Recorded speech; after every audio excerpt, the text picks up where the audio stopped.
Google reportedly has over 100 agencies monitoring extremist content. Well, our next guest fell victim to the monitoring by YouTube, which is owned by Google, after blocking his video in over 24 countries with no explanation why they did it.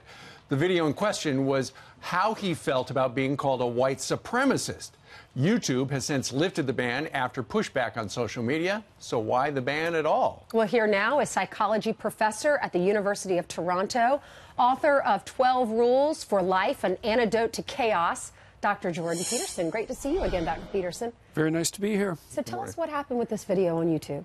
Well, I was speaking with a very well-known YouTube host, H3H3. It's Ethan Klein, and we talked about a lot of different things because YouTube interviews are 3 hours long. And he cut a piece of it where we discussed accusations that had been leveled at me for being alt-right and far-right and white supremacist, these ridiculous allegations, and put that video up, and it was banned in 24 countries. Now, maybe it was banned because it had the words white supremacist in it, but that's actually quite a problem because perhaps you want discussion of that. So that seems to be what happened.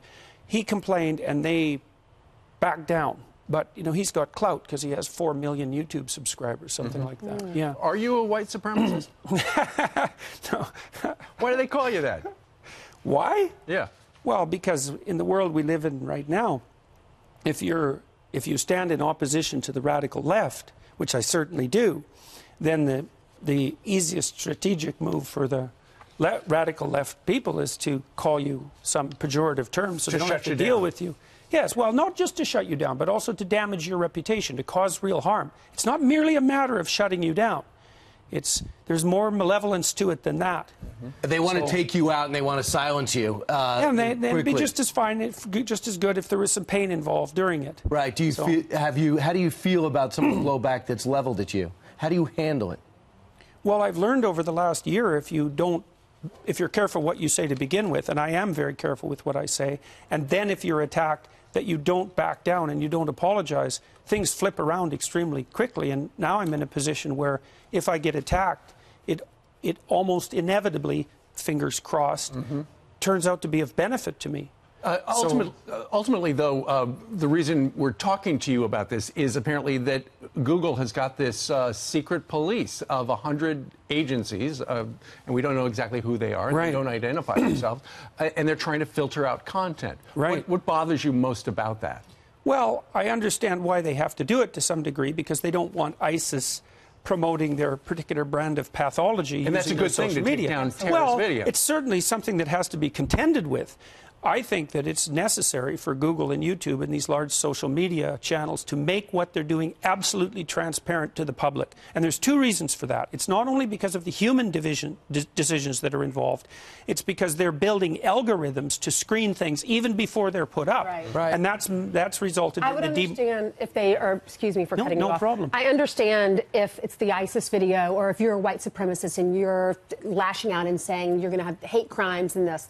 That's putting other lives in danger. We need to take down those videos and get involved, I believe, and police needs to get involved. But what you did, it was a speech, and they just took a clip, and you're defending yourself why you're not a white supremacist, correct?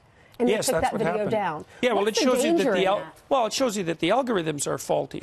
But I know lots of people on YouTube have been demonetized. That just happens all the time. If you're a conservative, center conservative, I would say, then the probability that if you have a discussion that it's going to be demonetized is extremely high. And major league players on YouTube, like Dave Rubin, for example, are demonetized constantly. What does that mean, as well. demonetized? It means that Google decides that their content is not fit for advertisers.